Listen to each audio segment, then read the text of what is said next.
भारत के पास एक dominant force है और भारत को हम नहीं रोक सकते। जी हाँ, तुर्की को कुछ ऐसा ही जवाब मिला। डोमिनेंट फोर्स यानी कि एक ऐसी सेना जिसका पूरे इलाके पर अपना वर्चस्व हो, एक ऐसी सेना जो पूरे इलाके में सबका बाप है।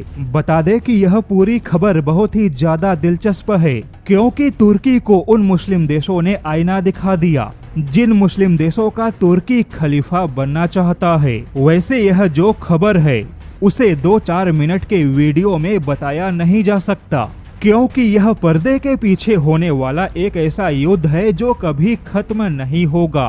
तुर्की और भारत के टकराव की मुख्य बातें आपको पता होंगी, इसलिए बात सीधे मुद्दे की करेंगे। भारत पाकिस्तान युद्ध के बाद से तुर्की और भारत के रिश्ते और ज्यादा जटिल हुए।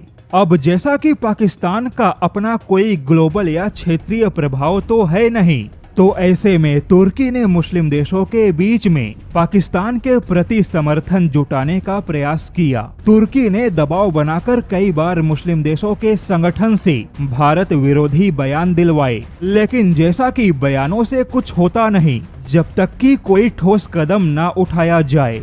और अब खबर है कि तुर्की ने कुछ मुस्लिम देशों के साथ मिलकर भारत का रास्ता रोकने का प्रयास किया, जैसे कि भारत के शिपिंग जहाज या मालवाहक जहाजों को रास्ता ना देना, या भारत के मालवाहक जहाजों को रास्ता देने के तरीके को जटिल बनाना। यानी कि तुर्की ने सीधे तौर पे पर्दे के पीछे से समुद्र में भारत के लिए चुनौतियां पैदा करने का प्रयास किया। लेकिन मिडल ईस्ट एशिया के कुछ रिपोर्ट का दावा है कि भले ही मुस्लिम देशों के संगठन OIC ने पाकिस्तान को लेकर भारत विरोधी 1-2 बार बयान दिए, किंतु OIC का कोई भी देश भारत के जहाजों का रास्ता रोकने के लिए तैयार नहीं, क्योंकि किसी भी प्रकार से भारत के जहाजों का रास्ता रोकना किसी भी टकराव की वजह बन सकता है। समुद्र में भारत विरोधी तुर्की का यह प्लान बहुत ही बुरी तरह से पिट गया। बयान देना तो अलग बात है, लेकिन किसी भी मुस्लिम देश ने भारत की नौसेना से टकराने की हिम्मत नहीं दिखाई। और जैसा कि OIC एक राजनीतिक संगठन है, न कि कोई सैन्य संगठन है, OIC के पास अपनी कोई सेना या नौसेना नहीं, और इस मामले में सारे मुस्लिम देश अलग हैं।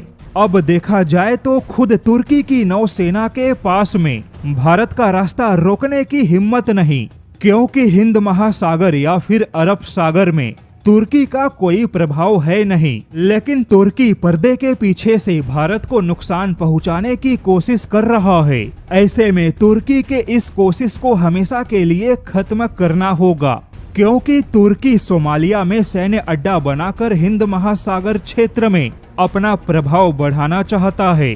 तुर्की ने जिबूती और सूडान में भी सैन्य बेस बनाने की कोशिश की है। तो ऐसे में हो सकता है कि भविष्य में भारत और तुर्की की नौसेना के बीच में टकराव होने की संभावना उत्पन्न हो। वैसे तो भारत नियमित रूप से फारस की खाड़ी, अंडमान निकोबार के अलावा मलक्का और पूर्वी अफ्रीका तक नौसैनिक संचालन करता है, और इस पूरे इलाके में भारत को कोई टक्कर नहीं दे सकता।